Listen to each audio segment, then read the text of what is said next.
Bien, muy bien.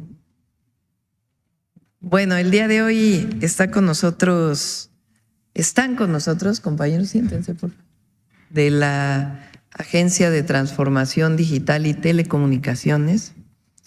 Está su titular, José Antonio Peña Merino, y está Norma Solano, que es coordinadora nacional de Transformación Digital, y Jorge Luis Pérez, coordinador nacional de Infraestructura Digital.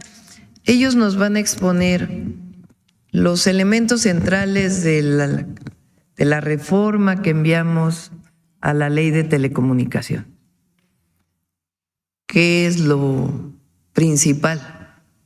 ¿Cuáles son los cambios para bien de nuestro país y del pueblo de México en torno a las diferentes áreas que regula la Ley de Telecomunicaciones?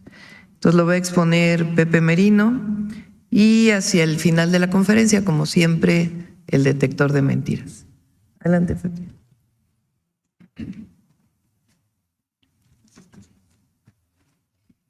Buenos días. Muchas gracias, Presidenta, con su permiso.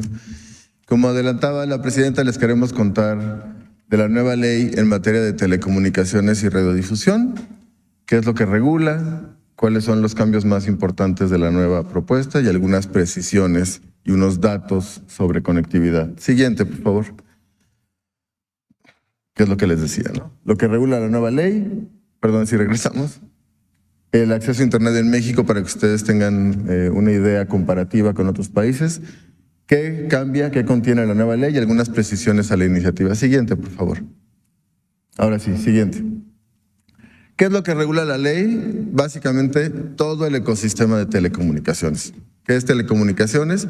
Cómo distintas cosas se conectan entre sí para transferir información. Entonces, por ejemplo, lo más conocido, satélites, antenas, torres. Entonces, de un satélite a una torre, de la torre a una computadora o a un celular, o bien puede ser también por cable, ¿no? Se hace un cableado, lo que conocemos como fibra óptica. Puede ser de fibra óptica a una torre, de la torre a una antena, de la antena a un celular. De hecho, así es como nos conectamos y estamos conectados todos hoy aquí en nuestros celulares, ¿no? A una torre de celular que seguramente está conectada a un cable de fibra óptica, ¿no?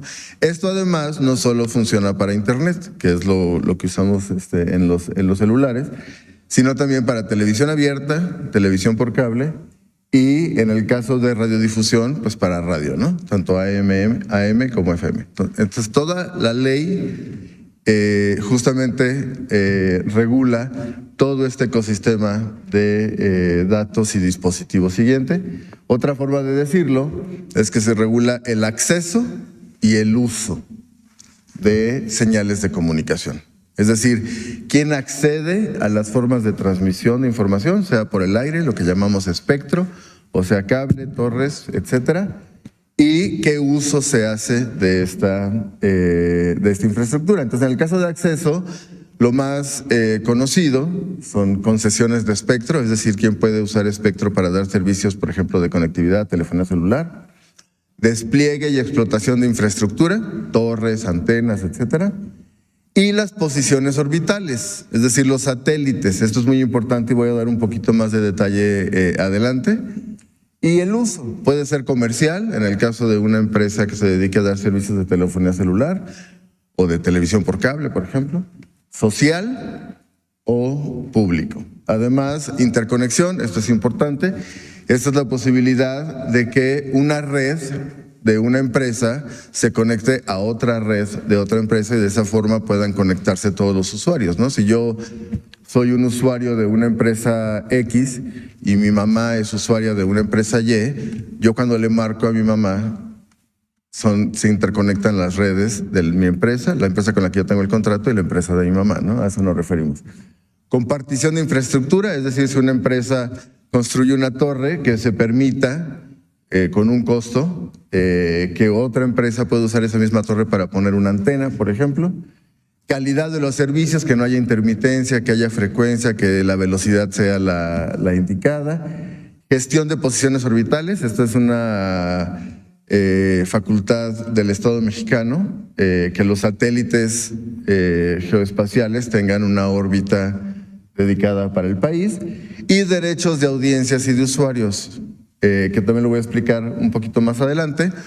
Es decir, que los televidentes, por ejemplo, en el caso de televisión abierta, pues tengan acceso a contenidos que respeten derechos humanos, no discriminatorios, etcétera. Y por supuesto el tema de supervisión y sanciones, es decir, si se violara en algún sentido tanto el uso como el acceso. Siguiente, por favor.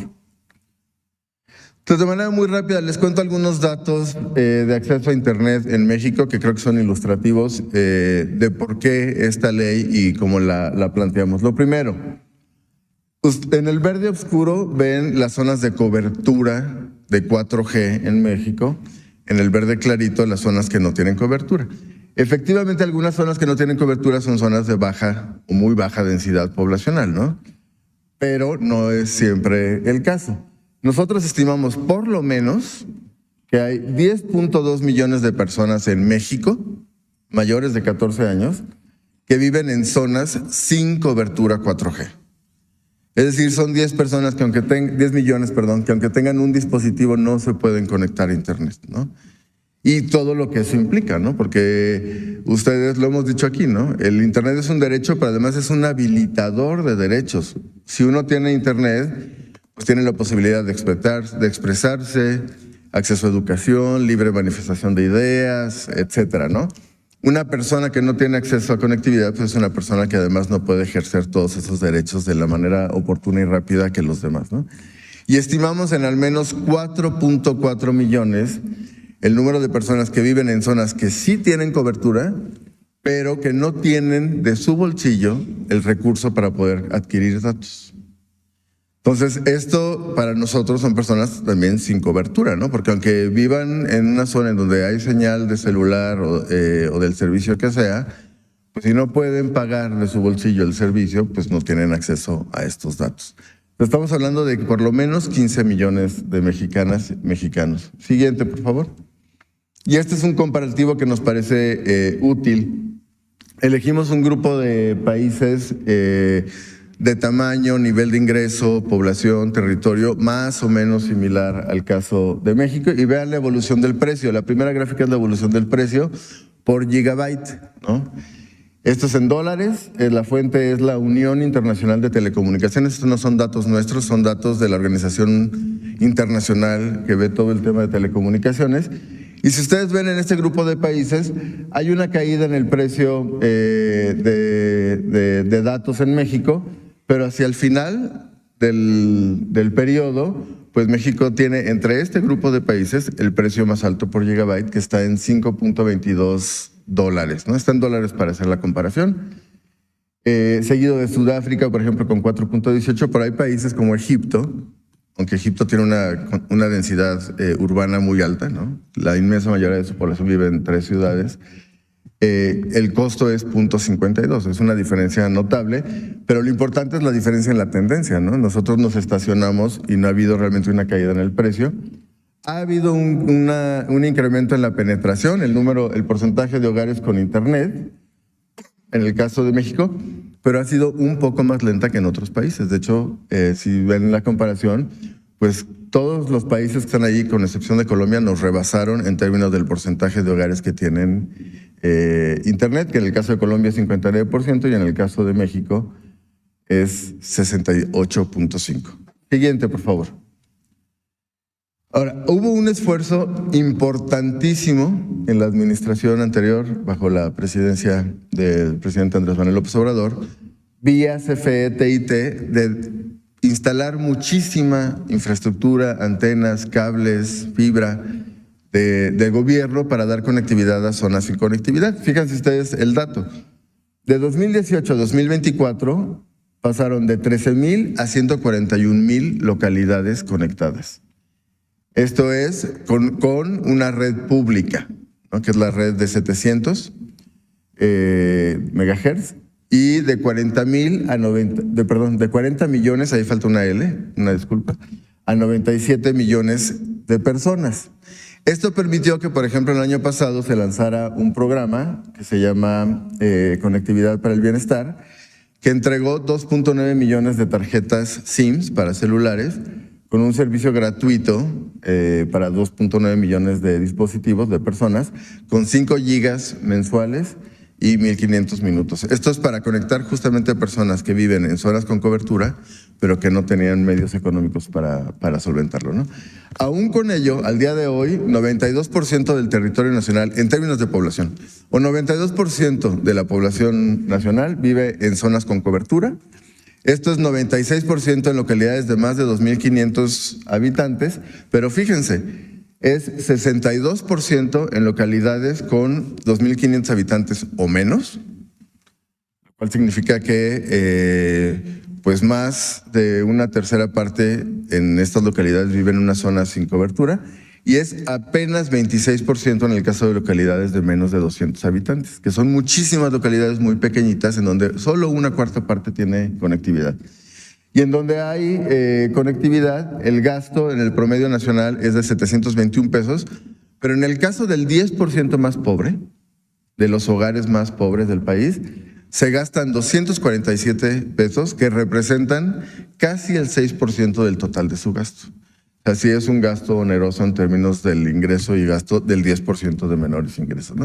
Esto les da un contexto que a mí me parece importante, ilustrativo, de por qué los cambios que incluimos en la nueva ley, ¿no? Siguiente, por favor. Siguiente. La que presentamos, que presentó la presidenta, es una ley para conectar a todas las mexicanas y mexicanos. Gradualmente, con medios públicos, las empresas privadas, pero que proporciona, nosotros creemos, el marco normativo que justamente va a permitir llegar a una meta de conectividad en donde el acceso a Internet pues no excluya a los 15 millones que les mencionaba. Lo primero, espectro para uso público. Esto quiere decir espectro que pueda usar una autoridad de gobierno, centralmente CFE, que ha consolidado CFE Internet, CFE TIT, CFE Telecomunicaciones, Internet gratuito, como el programa social que adelantaba, oficinas gubernamentales, ¿no?, que en lugar de tener un contrato puedan acceder a Internet vía este espectro, y sitios públicos, ¿no?, como los que instalamos en la Ciudad de México cuando la presidenta era jefa de gobierno, o bien espectro para uso comercial, también en el caso de CFE, en igualdad de condiciones que una empresa privada. Entonces, si es para proveer cobertura social, servicios gratuitos, espectro gratuito. Si es para comercializar, pues igual que cualquier otra empresa, sea privada o pública. Cobertura social y carretera, esto es importante y la presidenta nos lo ha enfatizado, por empresas de telecom a cambio de descuentos, por ejemplo, en el pago de espectro.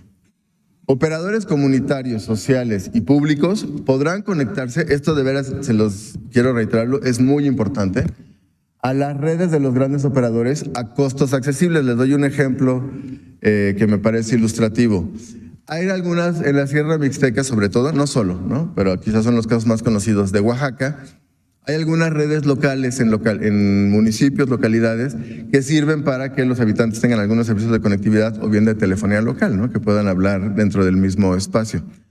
Si esta red, usando esta red, quisieran usarla, por ejemplo, para hablar con su hermano que quizá vive en Estados Unidos o en la Ciudad de México, donde sea, es imposible si no existe esta interconexión. Y para estas redes comunitarias a veces es imposible porque los costos de interconexión son muy altos.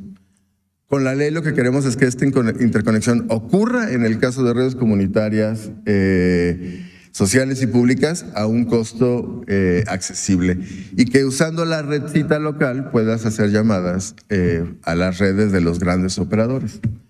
Compartición de infraestructura bajo tarifas accesibles y no discriminatorias, es lo mismo, ¿no? Si hay una torre de Altán, Telcel, de la empresa que sea, que la puedan usar otros operadores.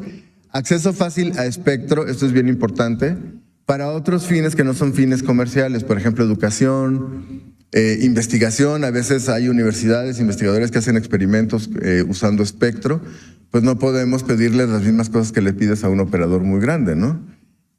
Industria y automatización, esto es bien importante y se vincula muchísimo con el Plan México que se ha presentado aquí varias veces.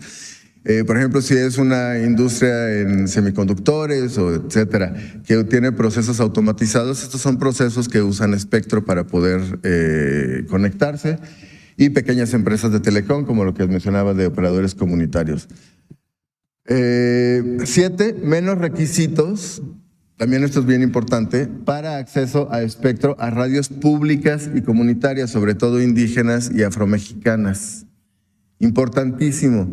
Esto no es para servicios de conectividad, eso es para servicios de radiodifusión, la radio local, con frecuencia en lenguas originarias, pero que además en la modificación permite que accedan a patrocinios y publicidad local.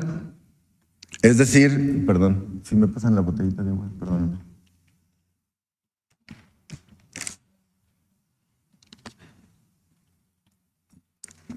A lo mejor no se va a anunciar una empresa global, pero sí se puede anunciar la papelería, la tienda de abarrotes, cosas de la localidad, de la comunidad, que puedan aprovechar la radiodifusión para ello, ¿no? Y eso sirve para que estas radiodifusoras pues se financien un poquito, ¿no? Y por supuesto simplificación y homologación, que bueno, a eso entre otras cosas nos dedicamos en la agencia, para trámites de despliegue y infraestructura, ¿no? No puede ser complicado si queremos conectar a todos los mexicanos y mexicanos, poner trabas burocráticas para que se despliegue infraestructura cumpliendo todas las normas que haya que cumplir, ¿no? Entonces, digamos, el mensaje que yo espero haber sido exitoso comunicando es: esta es una ley para conectar a mexicanas y mexicanos. A los 15 millones por lo menos que hoy no tienen acceso a datos y que por tanto no pueden ejercer su derecho a Internet y todos los derechos derivados de acceder a Internet. Siguiente, por favor. Otros cambios importantes, me voy más rápido. Derechos de audiencias, estos son derechos que se adquirieron en 2014, luego se eliminaron en una reforma del 2017, de una reforma que ustedes conocen, y luego la Corte Suprema declaró declaró inconstitucional la reforma del 17, códigos de ética y de defensorías de audiencias, y esto permite, por supuesto, que las organizaciones de audiencias puedan defender derechos de audiencias. Segundo, derechos de usuarios, muy importante. Yo no tengo por qué tener un dispositivo, un celular, que está amarrado a un solo proveedor de telecomunicaciones. Yo tengo el derecho de acceder a un dispositivo que está abierto, que le puedo poner la tarjeta, el chip, la SIM de cualquier empresa y va a funcionar. Y que no tengo que estar buscando dónde recargo el saldo de una empresa en específico. Yo tendría que poder recargar el saldo de cualquier empresa, del tamaño que sea, en cualquier establecimiento que venda saldos, ¿no? Tercero, medidas para no perder recursos orbitales, es decir, que el país no pierda órbitas que hoy están a nombre de México. Y en su caso, planes de contingencia en reemplazo, ¿no? A veces los satélites se mueven, se desvían, se desorbitan, es el término que usan los expertos. Entonces, pues el plan de contingencia para poder reemplazar y no perder, por supuesto, la órbita. Lineamientos para ordenamiento y retiro de cableado, es algo que iniciamos en la Ciudad de México también a instrucción e iniciativa de la presidenta cuando era jefa de gobierno.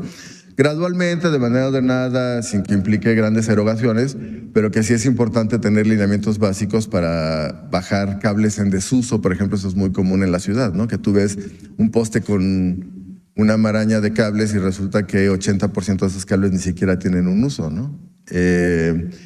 Bloqueo de señales en centros penitenciarios a cargo de las empresas de telecom. Esto es, por supuesto, para evitar mal uso de telefonía celular y llamadas al exterior, por ejemplo, casos de extorsión, ¿no? Siguiente, por favor. Una cosa bien importante que creemos que vale la pena enfatizar. El IFT se divide, y lo ha mencionado también la presidenta repetidamente, centralmente en dos funciones. Y en este caso, así se va a separar. La Autoridad de Telecomunicaciones, con lo que yo les acabo de explicar, y aparte, el tema de competencia económica, que se iría a la nueva Comisión Antimonopolio, que estaría en la Secretaría de Economía, ¿no? Entonces, no es una iniciativa de ley que concentre más atribuciones en un solo lugar, de hecho, al contrario, ¿no? Separa las dos atribuciones: cobertura para el regulador de telecomunicaciones y competencia para la Comisión Antimonopolio, que además esperamos, por supuesto, tenga un efecto en una caída de precio de servicios que no se ha observado en los años recientes, como los mostré en la gráfica, ¿no? Siguiente, por favor. Y ya con esto termino. Algunas precisiones a la iniciativa que es importante señalar, que la presidenta ya ha adelantado algunas. Siguiente. Uno, impulsar decisiones colegiadas, un órgano desconcentrado, sectorizado a la agencia, que tenga independencia técnica, muy importante. Esto implica no solo el consejo de manera colectiva, sino que haya capacidades técnicas instaladas en el organismo, porque este es un tema, como ustedes se imaginarán, pues muy técnico de muchas cosas, mediciones, etcétera, ¿no? Con 5 consejeros propuestos por el Ejecutivo, la presidenta, y ratificados por el Senado. Segundo, la aclaración que ya hice, pero que vale la pena enfatizar, de espectro para el gobierno, en específico CFE, ¿no? Gratuito para temas de cobertura social, en igualdad de condiciones para temas comerciales. Tercero, el artículo 109 que causó cierto malentendido, polémica. Esto era un artículo pensado para acompañar un artículo que ya existe hoy en la ley del IVA, que es el 18H, para plataformas de venta de bienes. Pero bueno, para que no haya ningún espacio de duda, y como lo mencionó la presidenta, aquí no hay censura. Al contrario, ¿no? Una ley que promueve conectividad, que promueve que más personas se puedan usar datos y manifestar sus ideas y usar redes sociales, es una ley que claramente va en el sentido contrario. Entonces, pero para que no haya ningún espacio de duda, malentendido, se elimina y se queda, como también ya lo había anunciado la presidenta, la imposibilidad de transmitir propaganda de gobiernos extranjeros, excepto, por supuesto, temas turísticos, culturales y deportivos. Por ejemplo, ahora que viene la Copa del Mundo, que vamos a compartir sedes con nuestros 2 vecinos del norte, ¿no? Entonces, eso sería. Espero haber disipado algunas dudas. Por supuesto, abierto a sus preguntas. Y muchas gracias, presidenta, por todo. Vamos a seguir las reglas de la mañanera. Bueno, vamos primero a ver por acá. Buenos días, presidenta. Jennifer Barba, de México Comunica. Presidenta, ¿cuál es su postura respecto al ingreso del youtuber MrBeast a zonas arqueológicas que están restringidas al público, ya que pueden dañar su interior? La Secretaría de Cultura ya informó que se aplicarán sanciones. ¿Puede adelantarnos qué tipo de medidas se contemplan? El video tiene más de 50 millones de vistas, sin sumarle nada a México, más que la promoción de este youtuber estadounidense. Entiendo que hubo permisos para la transmisión. Si uno entra a un lugar que está protegido por el Instituto Nacional de Antropología e Historia, tiene que recibir un permiso para poder transmitir. Y entiendo que en este caso hubo permiso. Y ya en particular, pues hay que ver exactamente del contenido, pero no es que haya entrado sin el permiso del INAH. Entonces vamos a averiguar exactamente, o más bien que informe. Sí tengo, la información es que tenía permiso del INAH, y ya que el INAH nos diga pues bajo qué condiciones se dio este permiso, y si se violó el permiso, pues entonces qué sanciones provienen. Gracias, presidenta. En otro punto, en Tijuana, la Policía Municipal y las fuerzas élite han decomisado casi 4 armas al día este mes, lo que parece indicar avances contra los generadores de violencia. ¿Le preocupa que los cárteles puedan tomar represalias contra el alcalde Ismael Burgueño, el secretario de Seguridad Pública o inclusive hacia los policías élite? Se está trabajando en coordinación. Nosotros en el Gabinete de Seguridad pues, trabajamos en todas las entidades de la República y hay algunas entidades que tienen mayores índices delictivos en donde pues se pone mayor énfasis. Por ejemplo, en Baja California pues se trabaja de manera coordinada y en particular en algunos municipios se trabaja de manera coordinada. Un caso es Tijuana, en donde hay mucha coordinación con el Gabinete Federal. El secretario de Seguridad de Baja California es un general que está haciendo un muy buen trabajo y está en coordinación permanente con el presidente municipal y con las actividades que se desarrollan en todos los ámbitos, pero en particular en lo que tiene que ver junto con la Fiscalía Estatal o Federal de la República General de la República, con las detenciones que se hacen a partir de carpetas de investigación. Entonces hay un trabajo muy coordinado en Tijuana. Otro caso es, por ejemplo, Acapulco. De todo Guerrero, Acapulco es quien tenía más homicidios, es el municipio con mayor número de homicidios. Ahora ha ido disminuyendo gracias a una colaboración muy grande entre el gobierno federal, que incluye la Secretaría de Seguridad, las fuerzas federales, Defensa, Guardia Nacional, Marina, que también participa de manera muy importante en Acapulco, y la presidenta municipal, la gobernadora. Entonces hay un trabajo coordinado.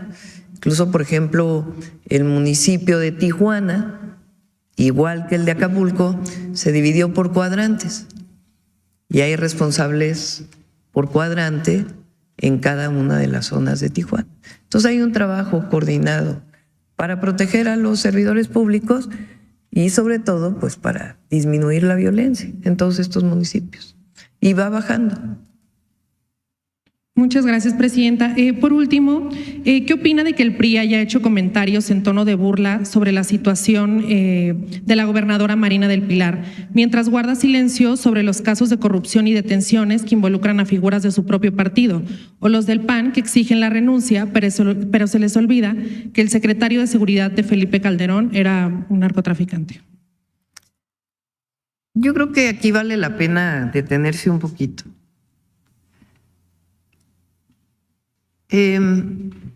Cuando llega el presidente López Obrador al gobierno, cambia de manera muy importante la manera en que venían relacionándose los gobiernos federales del periodo neoliberal con las distintas instituciones del gobierno de los Estados Unidos o con el propio, lo que eran los presidentes de antes. Aquí hemos mencionado el caso de Zedillo. A ver, otra vez pon el libro de La Bastida. Porque es importante. O sea, Zedillo entra al gobierno en 1994. Se viene una crisis económica que provoca una devaluación y que las tasas de interés de los créditos suban más del 100%, muchísimo. Entonces se encuentra frente a una circunstancia en donde decide pedirle dinero a Estados Unidos y a las agencias financieras internacionales. Primer capítulo. Segundo capítulo, año 2000. Pasan muchas cosas en el periodo, incluido evidentemente el FOBAPROA. Viene la elección presidencial del año 2000, periodo de Zedillo es de 1994 al año 2000. En el año 2000 gana Fox. Y viene, no, pues la transición a la democracia, el gran cambio. Por primera vez no va a haber un gobierno priista después de tantos años. Mucha gente, la verdad, creyó en un cambio que iba a ocurrir. Unos años después se vio pues que realmente no hubo cambio.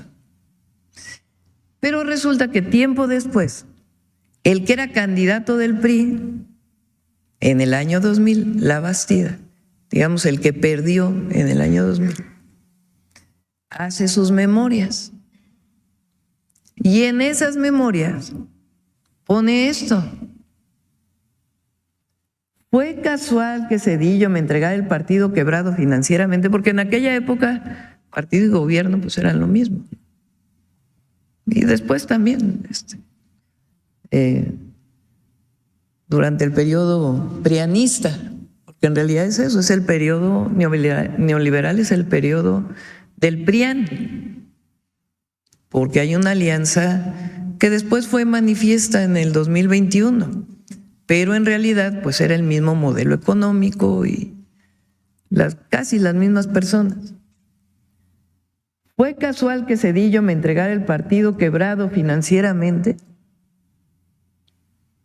También dudo de que fuera fortuita la falta de solidaridad al negarse que se difundieran desde mi campaña los logros económicos de su gobierno y sus instrucciones a los gobernadores para que torpedearan mis giras. O sea que Zedillo le decía a los gobernadores, no vayan a apoyar a la Bastida. La razón principal podría ser esta. Cuando el gobierno de Estados Unidos le hizo a México el préstamo de $40,000 millones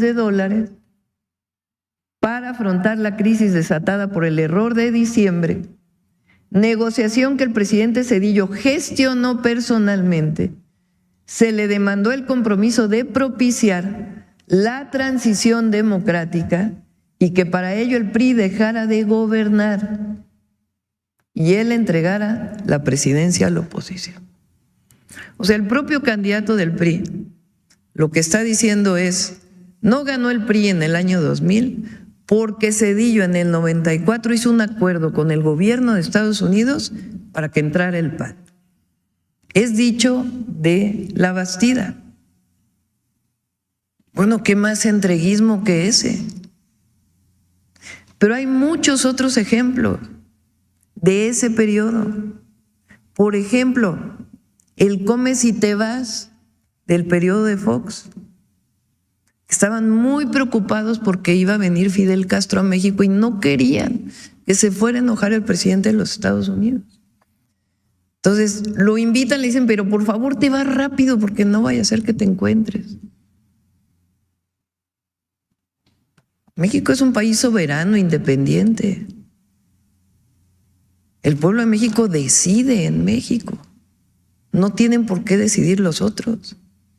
Y México tuvo durante años una política exterior muy reconocida, que después se subsumió en, por un lado, mucho entreguismo y por otro lado también a todo lo económico, todo lo político, lo social, lo diplomático. Eso lo dice el presidente López Obrador en su libro Gracias. Se subsumió en lo económico. Bueno, Calderón.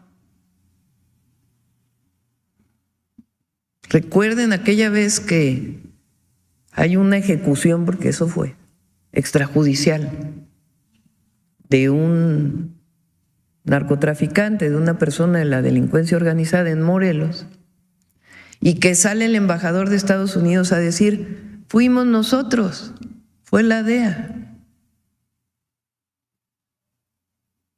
No estoy diciendo nada más que lo que es público.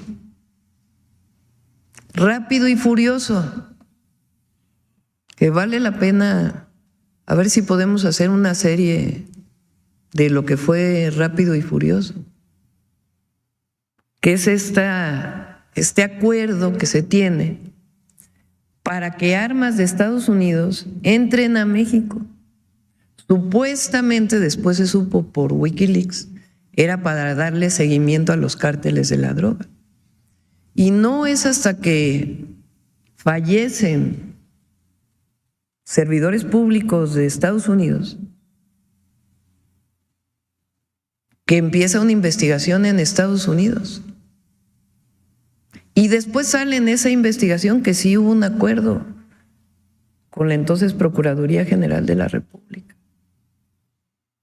Todo esto es muy relevante porque cambiaron las cosas en el 2018, cuando entró el presidente López Obrador. Y la esencia de la coordinación, de la colaboración, porque claro que nos interesa colaborar y coordinarnos con Estados Unidos para evitar que llegue la droga a Estados Unidos por razones humanitarias y de todo tipo, y también para disminuir la violencia en México, que fue generada durante el periodo de Calderón. ese aumento tremendo que hubo en homicidios y que ya con todo el trabajo que se ha venido haciendo va disminuyendo. Pero la relación cambió y la relación esencial es nos coordinamos, colaboramos, pero no nos subordinamos. Es una relación distinta a lo que fue todo el periodo neoliberal. Y esa es la relación que hemos establecido como gobierno de México con el gobierno de Estados Unidos. Por eso siempre decimos, ¿qué pedimos para México? Negociar, dialogar en igualdad de circunstancias, no de sometimiento, en igualdad de circunstancias. Coordinación, colaboración, comunicación, sin subordinación. Y esa es lo que llevó al cambio en la Ley de Seguridad Nacional que hizo el presidente López Obrador, decir, a ver, hay agentes y agencias en México, de los Estados Unidos, pero tienen reglas. Y también, en el momento que decide Estados Unidos declarar a las organizaciones de la delincuencia organizada como terroristas, nosotros llevamos a la Constitución una modificación, que es decir, a ver, si van a entrar aquí, los agentes es con permiso y siguiendo todas las reglas. No, nuestro territorio es inviolable. Entonces, eso es lo que cambió. Sí cambiaron las cosas, en mucho. Hay programas de bienestar, hay un modelo económico distinto. El país además está bien económicamente. Y en la relación con nuestro vecino, nuestro socio comercial, es una relación de respeto, de entendimiento, de buscar que a los dos nos vaya bien. Pero no esta relación que con algunos de los ejemplos que puse aquí, pues marca lo que fue antes a lo nuestro, que es respeto, porque somos un país soberano, libre e independiente. Entonces, ese es el marco. Ahora, también hay que decir que, por ejemplo, ayer, lo digo por el PRIAN o algunos comentócratas, ¿no? Que ay, qué bárbaro, están esperando que Estados Unidos intervenga en México. Así, por favor, por favor, por favor. Pues como no pueden, o sea, no son sus ideas, sus posiciones políticas, su historia, ya no engaña al pueblo de México, pues entonces están buscando que de otro lado venga a afectar al proyecto. Y no va a ocurrir, porque nosotros tenemos muy claro lo que representamos, nuestros principios, nuestra historia, nuestras causas, nuestra patria. Entonces, eso no va a ocurrir. Y hay veces que estamos más de acuerdo que en otras con Estados Unidos, pero hay una relación de respeto y es lo que siempre vamos a pedir, una relación de respeto con México. Esa es la diferencia. Ahora, aprovecho porque ya que agarré el micrófono ya. Ayer se planteó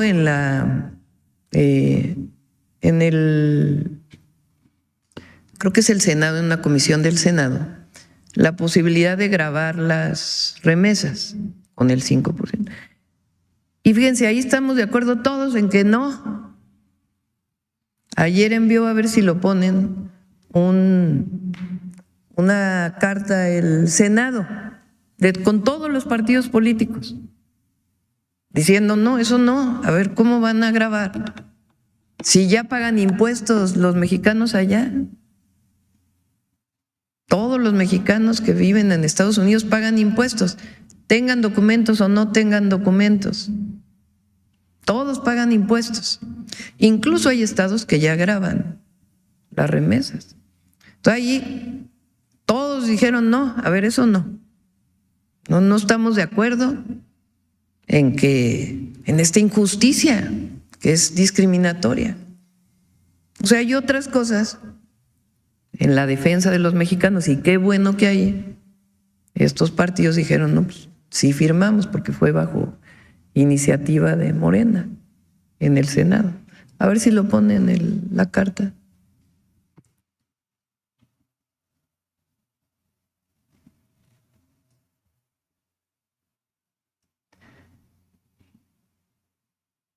Dice, desde el Senado de la... A ver, pásame para que...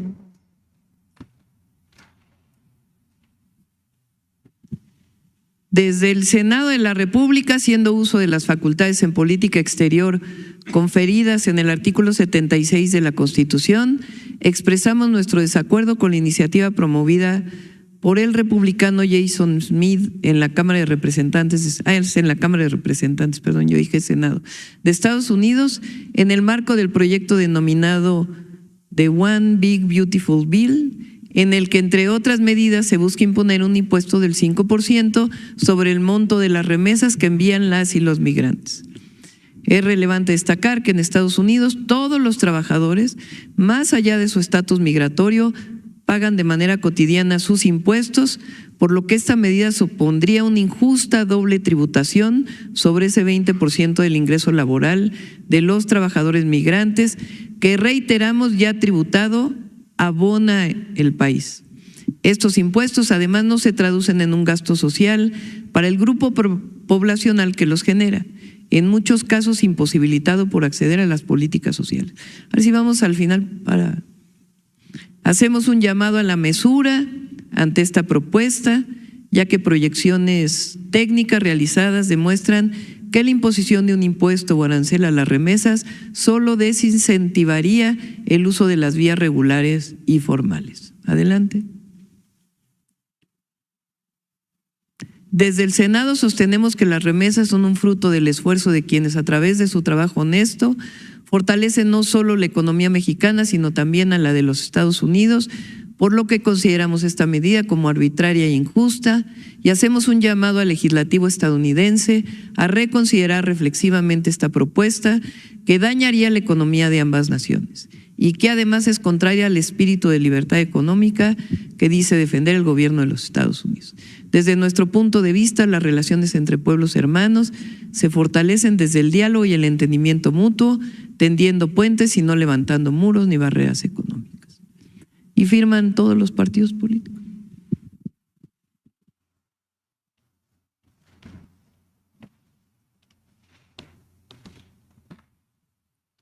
Ahora sí. Muchas gracias, presidente. De nada. A ver, vamos por acá. Muy buenos días, presidenta y funcionarios y funcionarias que la acompañan. Presidenta, sobre este mismo tema, el día de mañana en El Soberano voy a publicar una columna que titulé La hipocresía de la política. ¿A qué me refiero con esto? Es porque Estados Unidos le está pidiendo a su gobierno que combata el fentanilo y que no deje llegar más migrantes a la frontera norte. Incluso el gobierno norteamericano ya tachó de terroristas a las organizaciones criminales, pero hace 2 días nos enteramos que les dieron asilo a los integrantes de una familia de un delincuente bajo el sistema Parole.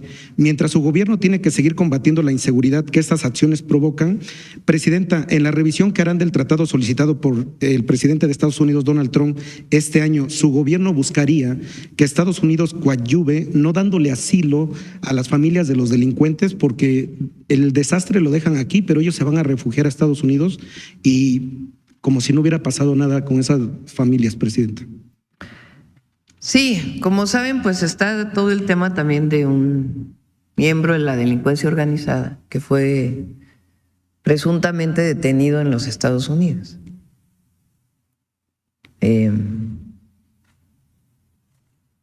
Y que en otra ocasión ya también hablamos de eso. Pero sí es cierto, esto que decía pues de la relación que hay de los gobiernos del pasado y lo que planteamos nosotros, que tiene que ver pues con el respeto. y la comunicación permanente. Porque, por cierto, el tema de Rápido y Furioso, este operativo que hubo de entrada de armas de Estados Unidos a México en la época de Calderón, tuvo un seguimiento de parte del Senado de los Estados Unidos y después ya no pasó nada. Ya no hubo seguimiento a esa investigación, se cerró. A pesar de que hubo muerte de mexicanos, muchísimas, producto de ese terrible irresponsabilidad, pero ya no se investigó. Y ahora esto que mencionas, que vamos a ver, hablamos ya después en otra ocasión con más de esto, pero es cierto. O sea, cómo declaran terroristas. O sea, porque ellos han dicho que no negocian con terroristas. Entonces, ¿qué pedimos en general? Respeto, colaboración, coordinación. Hay muchas periodos en la historia de México en donde ha habido una gran colaboración y coordinación y respeto entre Estados Unidos y México. Y yo diría que ahora hemos logrado una relación de respeto con el presidente Trump en muchos temas. El presidente López Obrador logró una relación de mucho respeto con el presidente Trump y con el presidente Biden. Y nosotros, ese es nuestro objetivo, tener una buena colaboración, una relación de respeto, y hasta ahora siempre habrá momentos en los que no estés de acuerdo en una u otra cosa, pero hemos logrado una relación de mucha comunicación y eso es lo que estamos planteando. Viene ya el embajador de los Estados Unidos, viene el nuevo embajador. Y ya estamos poniéndonos de acuerdo cuándo van a hacer la entrega de las cartas credenciales, la aceptación. Y eso es lo que vamos a plantearle cuando lo veamos. Mucha coordinación, colaboración y relación de respeto. Ahora incluso hay muchos temas, por ejemplo, en la frontera norte nuestra y en la frontera sur de Estados Unidos, hay mucha comunicación para evitar la entrada de tráfico de droga a Estados Unidos y la entrada de armas a México, que eso es algo también histórico que hemos logrado. Las declaraciones del presidente Trump de decir mano dura para la entrada de armas de Estados Unidos a México, y recientemente también el Congreso lo planteó, eso es algo muy bueno. ¿Cómo se ha logrado eso? Pues comunicando, coordinándonos. Entonces eso es lo que estamos planteando. Recuerden que en el caso de esta persona que va a declarar, fue enviado por México en una extradición. Entonces es la comunicación entre las instituciones lo que debe prevalecer siempre. Muchas gracias, Presidenta. Presidenta, la semana pasada en la Cámara de Senadores hubo una conferencia de prensa donde se dieron a conocer nuevas denuncias contra el exgobernador de Tamaulipas, Francisco Javier García Cabeza de Vaca. En esta se reveló una red de corrupción de jueces que lo protegen, como son Faustino Gutiérrez Pérez, Juan Fernando Alvarado López, Mauricio Fernández de la Mora y la magistrada Amalia Fernández Barquín. Presidenta, el exgobernador panista modificó la Constitución local a unos días de concluir su mandato para asignarse 43 elementos de seguridad fuertemente armados, con al menos 10 camionetas entre pick-ups y blindadas, y estos juzgadores corruptos lo han amparado para que el gobierno actual, presidido por el doctor Américo Villarreal, no le quite este esquema de protección pagado con el dinero de los tamaulipecos, pues además de lo costoso los utiliza para cuidar sus propiedades y negocios en el estado, porque él vive prófugo en Estados Unidos. Presidenta, preguntarle, ¿es válido que un exgobernador prófugo goce de estos excesos que él mismo se auto-otorgó y que hoy el gobernador Américo Villarreal busca borrar de la Constitución local esos privilegios de unos cuantos y que por eso lo atacan? ¿No es mejor que los elementos regresen a resguardar a la población, presidenta? Pues estoy de acuerdo, pero lo importante es la diferencia entre lo que había antes, privilegios, corrupción, y el cambio que inició con el presidente López Obrador y lo que representamos nosotros. Eso no se debe olvidar nunca. ¿De dónde venimos? Bueno, presidenta, también desde la llegada de la Cuarta Transformación al gobierno de la República, una de las principales políticas del expresidente Andrés Manuel López Obrador para evitar prácticas de corrupción ha sido la negativa de conceder más permisos para apertura de casinos y este tipo de comercios de sorteos. Hoy en Naucalpan, sobre Periférico y a un costado de la capital del país, se construye y está próximo a inaugurarse el que ya se denomina el casino más grande y moderno de Latinoamérica, de nombre Jubilé Casino, propiedad de la familia Saide de Nuevo León.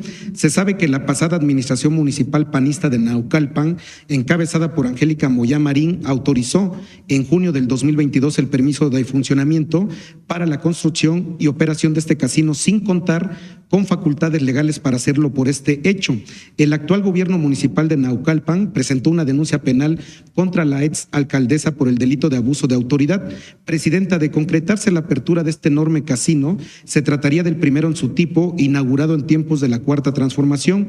Esto pese a que la titular de la Secretaría de Gobernación ha reiterado en diversas ocasiones que no están concediendo permisos para ese tipo de negocios. Y aquí le voy a hacer 3 preguntas sobre el mismo tema. ¿Qué opinión tiene acerca de este tema y cómo le hicieron los hermanos Saide para obtener el permiso para construir y poner en operación este enorme casino que conlleva una millonaria inversión?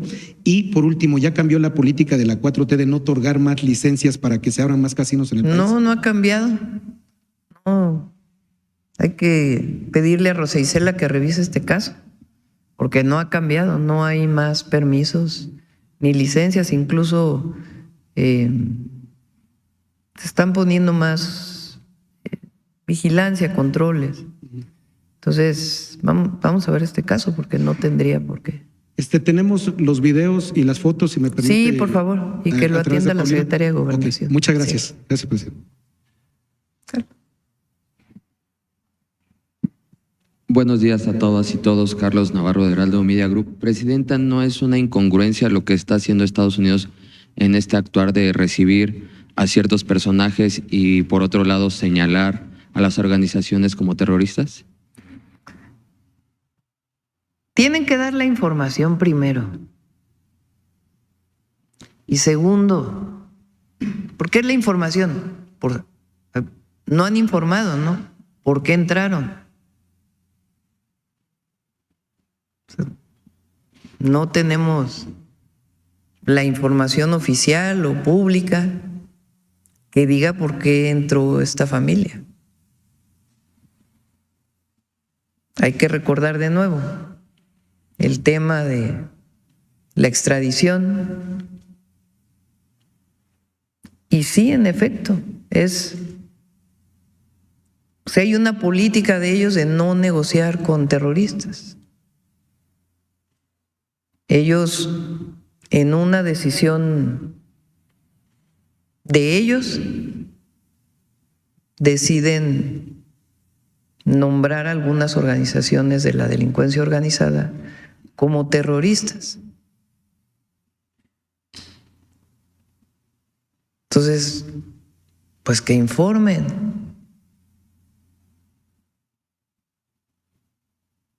Si hay un acuerdo, si no hay un acuerdo,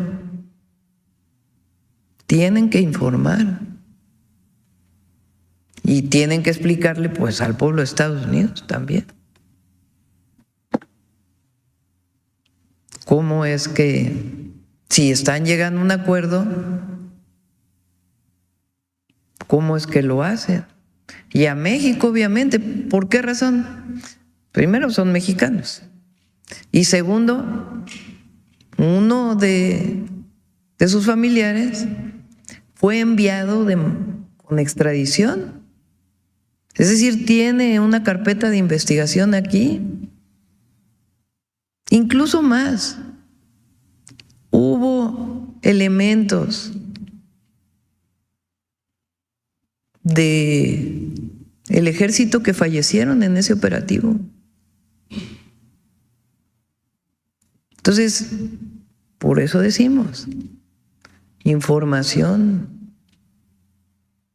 Porque nosotros no, o sea, que el tema no es si combatimos a la delincuencia organizada o no, si no queremos que se cumpla eso, por supuesto que sí. Y nosotros estamos haciendo nuestro trabajo. El tema aquí es qué información hay y cómo explican esto. Entonces, tienen que informar.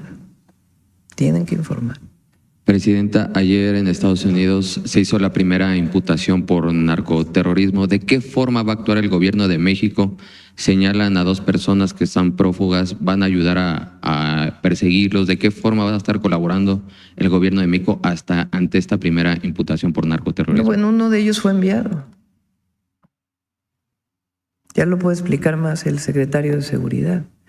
O sea, nosotros trabajamos las fuerzas de seguridad, el gobierno federal, la Secretaría de Seguridad, el Ejército, la Marina, la Guardia Nacional. Tienen comunicación. ¿Por qué? Pues primero, porque somos vecinos. Segundo, pues porque nosotros acordamos conjuntamente, desde antes nada más que en una relación de respeto, que nosotros vamos a evitar que pase la droga a Estados Unidos y también lo que queremos es disminuir los índices de violencia en nuestro país en el marco de la ley. Entonces, en ese proceso se colabora. Nos coordinamos, pero no en el esquema de antes, donde quienes operaban todo pues eran ellos. Entonces tenían una injerencia distinta. Nosotros no, nosotros lo único que hacemos es defender nuestra patria. Así, tan sencillo como eso. Nuestra soberanía, nuestro pueblo. ¿Y cómo nos relacionamos? En una relación de respeto, de colaboración y de coordinación. Entonces, en otros casos hay colaboración, hay coordinación, pero con respeto, siempre, y sin subordinación. Desde Estados Unidos ha habido un requerimiento de información oficial ante esta primera acusación. Normalmente es del Departamento de Justicia de los Estados Unidos a la Fiscalía General de la República. Es cuando hay una detención, pues es natural que haya esta comunicación. ¿Perdón? Ya que lo informe el Gabinete de Seguridad. Ya que lo informe todo relacionado con este caso el Gabinete de Seguridad. Preguntarle, también con esta nueva ley de Telecom, ¿qué experiencia retoma usted de su etapa como jefa de gobierno al lograr que la Ciudad de México fuera la más conectada con esta meta de 15 millones? Y con la eliminación de este artículo, entonces ya se difumina cualquier señalamiento de censura. Sí, miren, el objetivo de la ley, primero recuerden que desaparece COFESE y el IFETE. Eso ya pasó en la Constitución. Entonces tenemos que hacer algo que una institución o instituciones que hagan las funciones que tenían la COFESE, que es un organismo que hasta ahora todavía existe, que garantice la competencia en México. ¿De qué sirve la competencia? Pues que haya disminución de precios, que haya más oportunidades para las empresas, que no haya monopolización de servicios, de productos, etc. Entonces, como sustitución de la COFESE entra un nuevo organismo, que es el organismo antimonopolio. Por otro lado, todo lo que regulaba la Ley Federal de Telecomunicaciones, pues el organismo que lo regulaba era el IFT. Ese organismo desaparece y algunas de sus atribuciones se van a la misma Comisión de Competencia de Antimonopolio, otras se van a la Agencia de Transformación Digital, otras se quedan en la Secretaría de Comunicaciones, de Infraestructura, Comunicaciones y Transportes. Eso es, digamos, lo primero que tiene que ocurrir. Lo segundo, por primera vez se está dando oportunidad de sobrevivencia y promoción de las radios comunitarias, particularmente porque existen en las comunidades indígenas, de pueblos originarios, pero se les está dando todo lo que se les había quitado y limitado para que no pudieran desarrollarse, hoy se abre. Entonces les da esa oportunidad. Eso por un lado. Segundo, se recupera lo que en 2014 se llamó el derecho de las audiencias. Todos los mexicanos y mexicanas tenemos derecho a una información veraz y a que se diga qué es información y qué es opinión. Pero ¿quién defiende al que escucha, al que ve la televisión? Pues ahorita se quedó borrado eso. Entonces estamos recuperando el que te puedas quejar. Tú eres un ciudadano normal y escuchas una cosa que es mentira, que no tiene nada que ver con la realidad, pues te quejas, ¿no? Así como en Profeco, porque están los precios muy altos, porque no te dieron buen servicio, porque se recupera el derecho de las audiencias. Eso es muy importante. Luego, en el caso del Internet, particularmente, y todos se quedan con sus, o sea, no se está quitando concesiones ni mucho menos. Y la validación, porque las concesiones de todas las televisoras, de las radiodifusoras, se dan por tanto tiempo. ¿Quién las va a validar? Un organismo colegiado que se va a crear dentro de la Agencia de Transformación para que no se quede en una persona. Esa validación, que puede ser subjetiva su opinión o decisión, se hace en un organismo colegiado donde van a participar ciudadanos que van a ser propuestos y designados por el Senado, para que sea un organismo colegiado. Ahora, en el caso del Internet, ¿cuál es la novedad?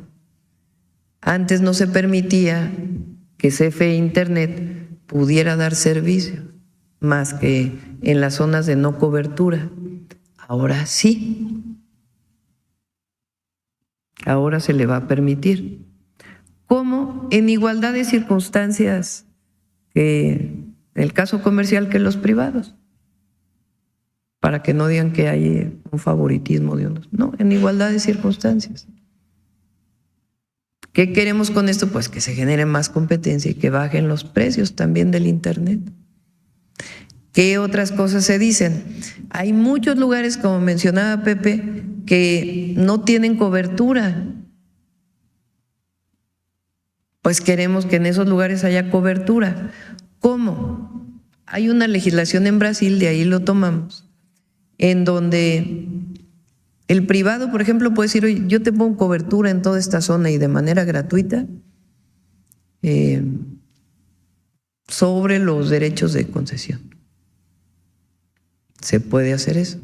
La otra, pues, es que CFE Internet, Internet para todos, pues pueda tener más facilidad para su cobertura. Entonces, eso es en esencia lo que estamos planteando.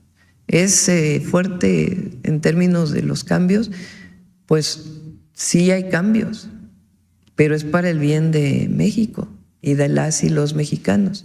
Pero al mismo tiempo se permite que los privados pues sigan haciendo todo su trabajo, toda su labor. Ese es esencialmente los planteamientos, ¿no es así?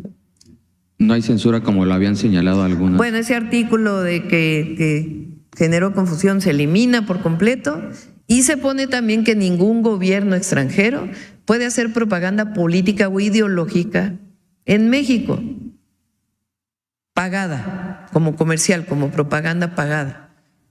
Pueden subir a su internet en Estados Unidos un comunicado y se puede ver en México. No hay problema. El tema nada más es que no se puede pagar un comercial de propaganda ideológica, política de un gobierno extranjero. Si van a promover un lugar turístico, no hay problema. Si van a promover una actividad cultural, no hay problema. Una actividad deportiva, no hay problema. Y eso se deriva pues de lo que sabemos, de lo que ocurrió de este anuncio que pues indignó al pueblo de México. Por último, preguntarle, Presidenta, ganaderos solicitan que se cierre la frontera sur para frenar esta plaga del gusano barrenador. ¿Qué responderles, Presidenta? Se está fortaleciendo las medidas sanitarias para evitar que pueda haber una propagación. Y también ahí hay coordinación con la Secretaría de Agricultura del Gobierno de Estados Unidos. Y hay varias acciones que queremos tomar también, que ya las vamos a ir informando. Cerrar la frontera es muy difícil, pero aumentar todas las medidas sanitarias, pues sí lo vamos a hacer. Muchas gracias. Buen día a todas y todos. Presidenta, buenos días. Angélica Guerrero del financiero Bloomberg Televisión. Nada más para terminar también con este tema de telecomunicaciones. ¿En cuánto tiempo verían reflejadas las personas esta disminución de costos en Internet? Bueno, ¿en cuánto tiempo se podría ver reflejado y cuándo llegaría, digamos, pues esta nueva medida, o cuánto tiempo prevén que se puedan ver reflejados estos beneficios? Y, perdón, si me dicen también, ¿qué porcentaje lo van a notar ellos? Sí. Hay que hacer las estimaciones precisas, pero una de las cosas que yo creo que es importante enfatizar es que uno de los temas que ha generado hacia la baja el promedio del precio recientemente es justamente Altán, que usa la red de 700 MHz. Entonces, como anunciaba la presidenta, si CFE Telecom o CFE TIT puede brindar en igualdad de circunstancias servicios comerciales, creemos que eso de manera relativamente rápida va a poder empujar los precios a la baja, ¿no? Y, por supuesto, en las resoluciones que emita la Comisión Antimonopolio en temas de competencia, preponderancia, etcétera, pues seguramente también tendrá un impacto, pero no te podría dar un estimado, pero en cuanto tengamos una idea, con todo gusto la comunicamos. Gracias.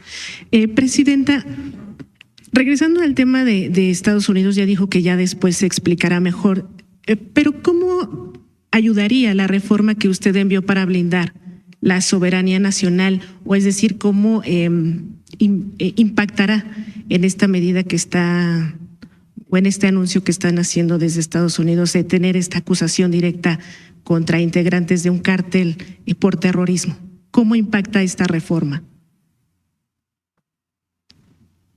Hay algunos temas que impactan en Estados Unidos.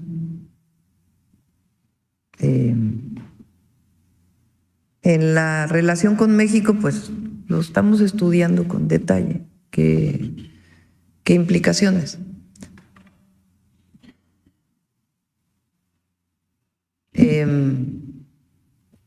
Lo importante aquí, y eso es para el pueblo de México, es que no se use como pretexto la definición de un grupo de la delincuencia organizada como terrorista para intervenir de alguna forma en México o tener mayor injerencia. Eso no. Por eso modificamos la Constitución. Y por eso la ley que en su momento cambió el presidente López Obrador. Entonces, otros temas de colaboración, coordinación, eso se dan en muchos temas. Por ejemplo, lavado de dinero. Hay mucha comunicación entre el secretario de Hacienda y el secretario del Tesoro de los Estados Unidos. Si se encuentra que hay recursos económicos que van de Estados Unidos a México, de México a Estados Unidos, ya de por sí hay una legislación muy fuerte en México contra el lavado, pero si se encuentra que hay, pues hay comunicación entre las distintas instituciones, en México la UIF, por ejemplo, para poder congelar cuentas, para poder sancionar e incluso poder presentar ante el Departamento de Justicia o la Fiscalía General de la República alguna denuncia en esos temas. En los temas en donde tiene que ver con personas de la delincuencia organizada que tienen orden de extradición, pues se ha colaborado desde hace años. Lo hizo el presidente López Obrador y nosotros lo hemos hecho. Entonces hay una colaboración, una coordinación. Lo que siempre dijimos es que no se vaya a usar este tema como un argumento, porque lo que hemos puesto nosotros es reglas en esa relación. Reglas que tienen que ver con el respeto. O sea, no somos lo mismo que los gobiernos neoliberales, ni lo vamos a hacer. Cambió la manera de cómo defensa de la soberanía y respeto, y al mismo tiempo colaboración y coordinación. Ese es, digamos, el tema que siempre hemos puesto sobre la mesa.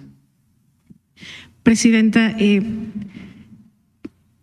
pero ¿cómo actuaría el gobierno de México? Y más allá de lo que se ha hablado a nivel política, a nivel administrativa y la relación con Estados Unidos, la noticia sí causó impacto, incluso en el ciudadano de a pie, que no entiende qué implicaciones tendría esto que se anunció ayer. Tiene que decidir, es a partir de la definición del Departamento de Justicia, así como en México. La Fiscalía General de la República abre una carpeta de investigación y la presenta ante un juez y solicita órdenes de cateo, órdenes de aprehensión y en un juicio las medidas que deben tomarse frente a una persona, presunto miembro de la delincuencia organizada o de otro delito. De igual manera, es el Departamento de Justicia de los Estados Unidos quien va a determinar ante un juez en los Estados Unidos qué sanciones tendría una persona detenida de la delincuencia organizada, que además, de acuerdo con ellos, tiene la característica de ser parte de un grupo que ellos determinaron como terrorista.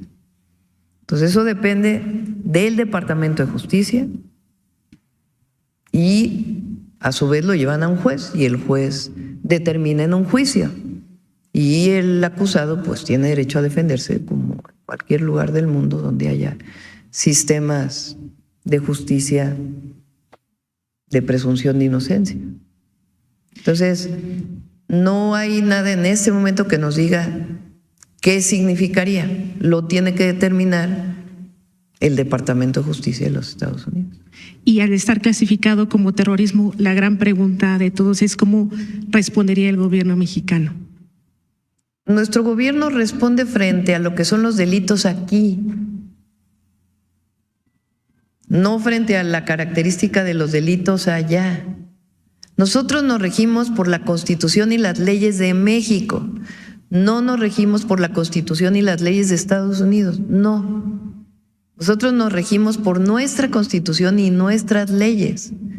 Si hay un presunto delincuente de la delincuencia organizada, lo detiene la Fiscalía con una carpeta de investigación ¿a partir de qué? Pues del Código de Procedimientos Penales o una Fiscalía Estatal del Código de Procedimientos Penales de los estados. Aquí es el Código de Procedimientos Penales. Si fue por homicidio, pues hay las sanciones por homicidio. Si fue homicidio y otro delito, pues entonces suman las penas. ¿Y eso de quién depende? Pues de la Fiscalía General de la República y las pruebas que tenga frente a un delincuente y de un juez, que hemos visto recientemente pues que los jueces liberan. Entonces, por eso es el cambio en el Poder Judicial. Pero nosotros nos regimos por nuestras leyes. Y en la relación, pues hay relación de colaboración, de coordinación. Pero nosotros no nos regimos por las leyes de ellos, nos regimos por las nuestras. Es decir, en caso de que se llegara a capturar al restante de personas que señala el gobierno de Estados Unidos o de este juzgado, en caso de que solicitaran su extradición, se haría, pero no bajo este término que ellos están planteando. Bajo los términos de coordinación que existen con Estados Unidos y con otros países de extradición. Nosotros también pedimos extradiciones a otros países. Entonces, eso no ha cambiado en nuestras leyes, no ha cambiado. O sea, nosotros, el delito de terrorismo tiene un catálogo muy distinto en México del que ellos le pusieron a la delincuencia organizada. Eso no quiere decir que nosotros no hagamos nuestro trabajo, la Fiscalía también, y en su momento los jueces, para detener a responsables de delitos. Ese trabajo lo hacemos todos los días, incluida también la atención a las causas. Pero cada quien tiene su legislación. Presidenta, y en este caso en específico sobre la negociación o el acuerdo al que llegó Ovidio Guzmán, ¿ustedes han solicitado información específicamente sobre este tema? Primero, no sabemos qué acuerdo. ¿Quién lo tiene que solicitar? La Fiscalía General de la República, formalmente, porque fue extraditado. Entonces, quien tiene que solicitarlo más allá de un asunto diplomático, formalmente, pues es la Fiscalía General de la República, el Departamento de Justicia de los Estados Unidos, porque fue detenido aquí y extraditado allá, además de que es ciudadano mexicano. Y, Presidenta, cambiando un poco de tema, pero que ya comentaba también alguna de mis compañeras sobre las visas y sobre estos señalamientos que se le han hecho a la gobernadora de Baja California, incluso el PRI, personas de oposición en el estado han pedido o solicitado que la gobernadora no participe en las mesas de seguridad hasta que no se aclare. Ahora sí, ¿y por qué? ¿Qué argumento tiene? O sea, lo que sabemos es lo que ella informa de que le fue retirada la visa, y la Embajada de Estados Unidos dice, a ver, todo lo que tiene que ver con las visas es un asunto privado. No es que no nos quieran dar la información, sino que ellos tienen una regla sobre el tema del visado, en donde dicen, bueno, a ver, ese tema no se comparte porque es un asunto privado. Eso es todo lo que sabemos. Pero es que estos que entregaron al país,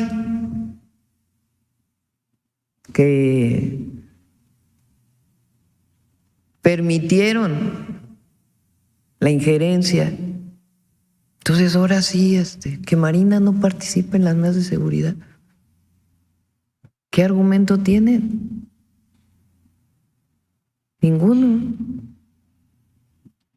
Presidenta, ¿y usted ha tenido notificaciones o le han informado de alguien más, a algún gobernador o funcionario? No, y no lo van a informar por este tema. O sea, el comunicado de la Embajada de Estados Unidos dice, el tema de las visas es un tema privado. Entonces, no es algo que tenga que ver con... Así lo tienen ellos en su regla. Entonces, no tendrían por qué, según ellos. Ahora, si es un tema político, si es un tema de otro tipo, bueno, pues tendrían que informarlo, ¿verdad? Me refiero a directamente ellos, a usted no le han notificado funcionarios ni gobernadores que les hayan revocado su visa. No. Ninguno hasta ahora. No, ninguno. Y ya, por último, Presidenta, en un tema económico, Su propósito o una de sus grandes metas que ya anunció es que en enero de 2030 sea ya pues prácticamente quede consolidada la reforma de las 40 horas. ¿Ha tenido ya este acercamiento con el sector empresarial? ¿Qué es lo que ellos le han comentado para que se concrete esta meta? Y sobre todo, pues porque estamos a un mes. Lo está llevando el secretario del Trabajo. Y la idea es que sea así como... Ha habido una gran transformación en el mundo laboral. O sea, si nosotros vemos el 2018 al 2025, ha habido una transformación muy grande para beneficio de los trabajadores. ¿Qué cambios ha habido? Aumento salarial, desaparición del outsourcing, un cambio completo, profundo en la justicia laboral para que pueda ser más expedita, mejora en las pensiones. Entonces, entre otras, ahora, todas estas medidas antes de eso se han tomado por consenso. O sea, hay mesas de trabajo. Por ejemplo, el último aumento salarial del 12.5% al salario mínimo fue un acuerdo que coordina el secretario del Trabajo y habla con empresarios y habla con sindicatos, con organizaciones de trabajadores. Ahora recién, por ejemplo, hicimos lo de plataformas digitales y hay mucha comunicación con las plataformas digitales. Entonces, lo que anunciamos es que inician las mesas de trabajo para la semana de las 40 horas. Y la idea es que se genere un acuerdo que mantenga, que permita que siga manteniéndose el aumento salarial y que al mismo tiempo se vaya poco a poco cumpliendo las 40 horas.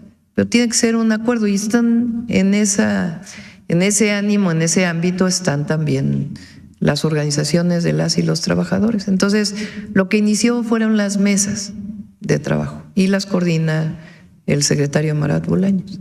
¿Directamente le han dicho los empresarios si tienen alguna inquietud sobre esta medida?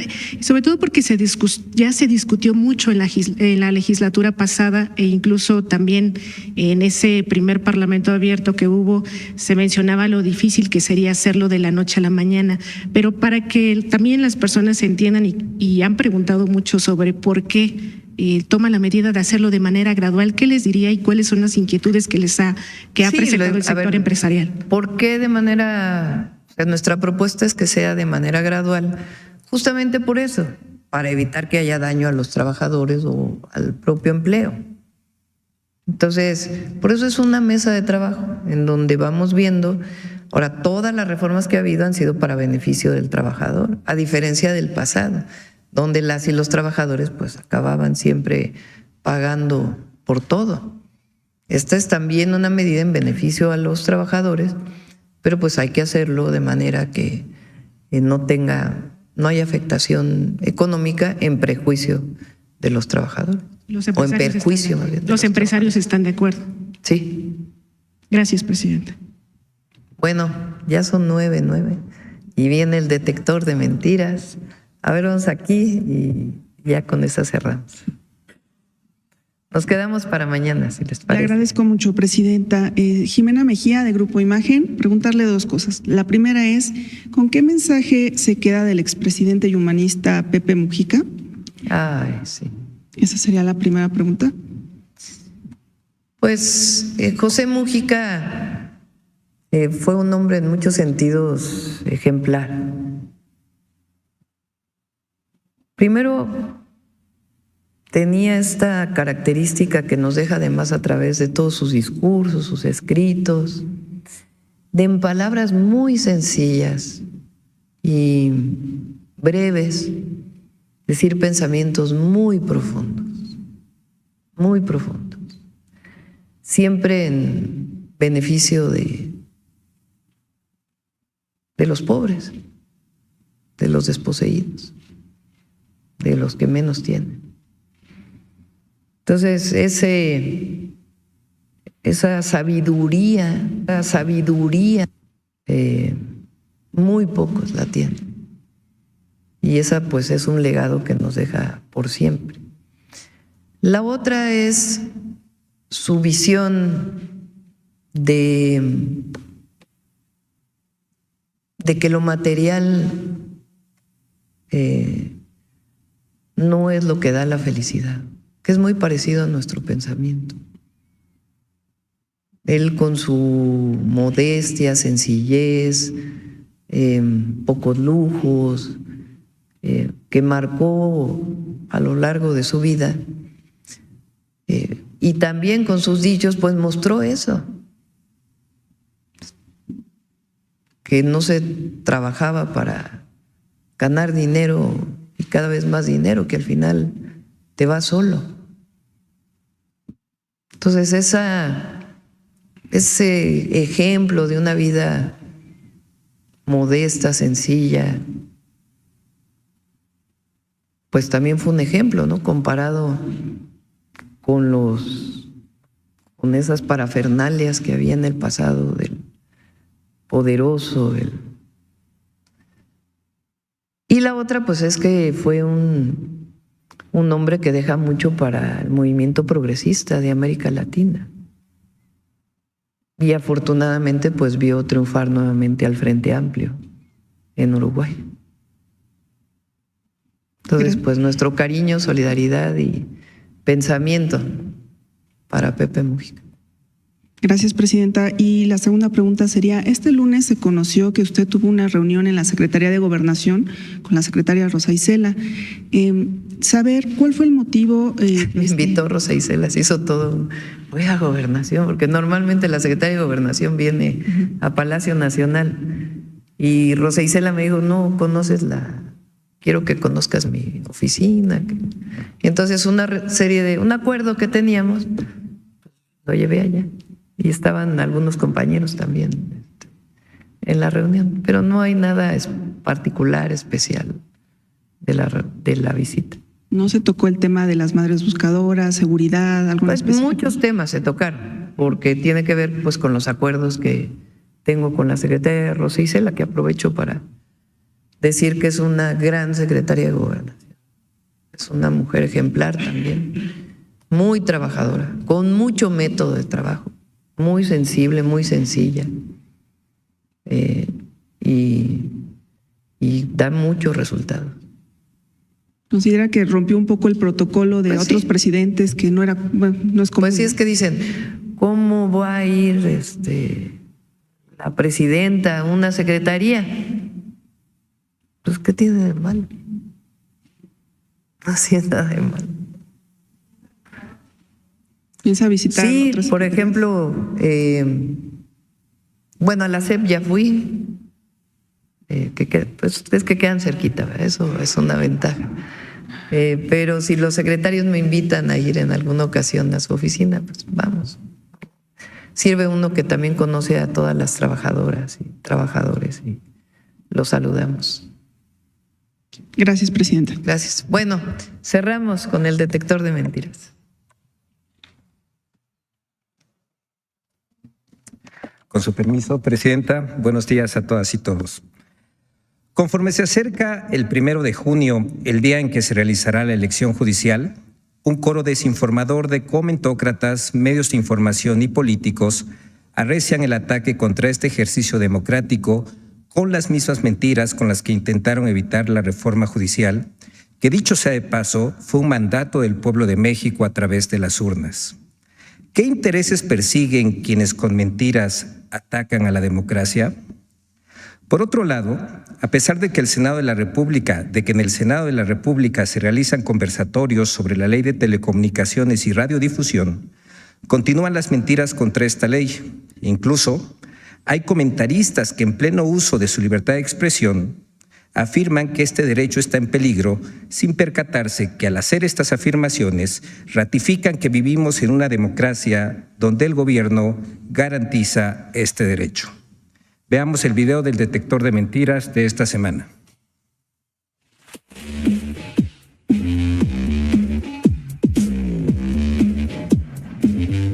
Falsas alarmas sobre la supuesta imposición de la dictadura en México. Noticias falsas sobre leyes para eliminar las devoluciones del SAT.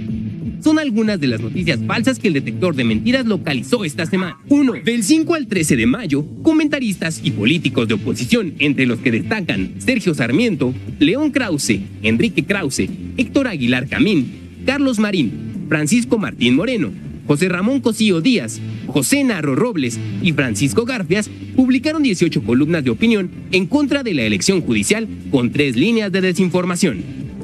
La elección judicial provocará una dictadura. ¡Mentira! Con la elección judicial no desaparece la división de poderes. Otorga a los ciudadanos facultades que antes eran exclusivas del Poder Ejecutivo y Legislativo para elegir a través del voto a ministros, magistrados y jueces.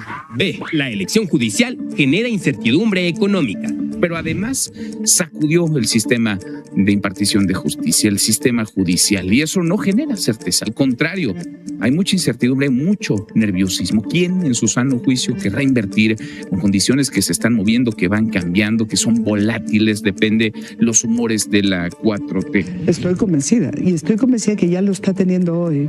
O sea, si tú hablas con inversionistas, yo creo que he escuchado decir que es mucho más fuerte el impacto de la reforma judicial que de Trump. ¡Mentira! Hasta el 8 de mayo de 2025, un mes antes de la elección judicial, el gobierno de México mantenía un portafolio de inversiones en el país por un total de 298,000 millones de dólares que contempla 1,937 proyectos activos distribuidos en las 32 entidades del país. C. En la elección judicial ganarán candidatos de Morena.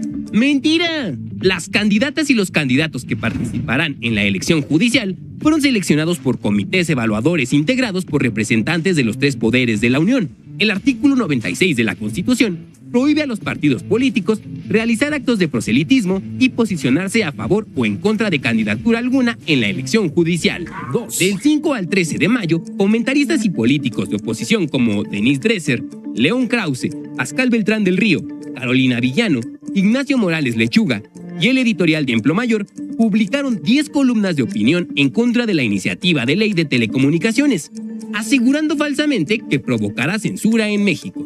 Como una simulación, así califican expertos y opositores este primer conversatorio de la ley censura. Incluso algunos aliados morenistas ven una falta de apertura para escuchar otro tipo de argumentos. ¡Mentira! Contrario a lo publicado en medios de comunicación y redes sociales por políticos de oposición y comentaristas, la iniciativa de reforma en materia de telecomunicaciones no es autoritaria ni limita las libertades o genera censura. En su artículo 191, garantiza el derecho a la información, a la libertad de expresión y a la recepción de contenidos, y asegura que ningún contenido será objetivo de persecución o investigación judicial o administrativa, ni de limitación alguna ni censura previa.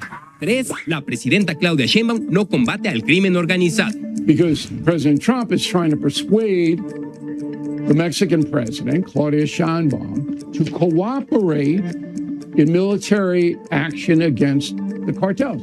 Sheinbaum will not. ¡Mentira! El 27 de febrero de 2025, el gobierno de México envió a Estados Unidos a 29 generadores de violencia solicitados por el gobierno de este país, quienes enfrentan cargos por delitos de alto impacto como tráfico de drogas, delincuencia organizada, trasiego de fentanilo, tráfico de armas, secuestro, entre otros. Como parte de la estrategia de seguridad cero impunidad, hasta el 8 de mayo se han logrado los siguientes resultados. 20,000 personas detenidas por delitos de alto impacto, 153.7 toneladas de droga aseguradas, incluyendo 1,406 kilogramos de fentanilo y 2,247,959 pastillas de fentanilo, así como el desmantelamiento de 896 laboratorios clandestinos para la elaboración de metanfetaminas. 4. El gobierno de México no actuó y fue omiso para contener al gusano barrenador. ¡Mentira! Desde junio de 2024 se han destinado más de 167 millones de pesos al operativo contra el gusano barrenador del ganado. Se han dispersado más de 885 millones de moscas estériles para cortar el ciclo reproductor de la mosca transmisora del parásito. El titular de la Secretaría de Agricultura y Desarrollo Rural, Julio Verdegué, aclaró en la mañanera del pueblo del 13 de mayo que el gobierno de México ha realizado todas las acciones para combatir al gusano barrenador que ha solicitado Estados Unidos. Ellos nos habían hecho saber algunas cosas que querían que mejoráramos, todas ellas, el 100% de las solicitudes se atendieron en horas o máximo en días, porque es de nuestro interés que la campaña funcione bien, no solo por las exportaciones, sino por la salud de los animales de nuestros ganaderos. 5 diputados de Morena propusieron una ley para eliminar las devoluciones del SAT. ¡Mentira! Ninguna bancada legislativa ha propuesto la modificación del artículo 22 del Código Fiscal de la Federación, que regula el derecho de los contribuyentes a solicitar la devolución de saldos a favor y pagos indebidos. Hasta el 12 de mayo, el SAT ha devuelto 35.335 millones de pesos, 5% más que el monto devuelto el año pasado.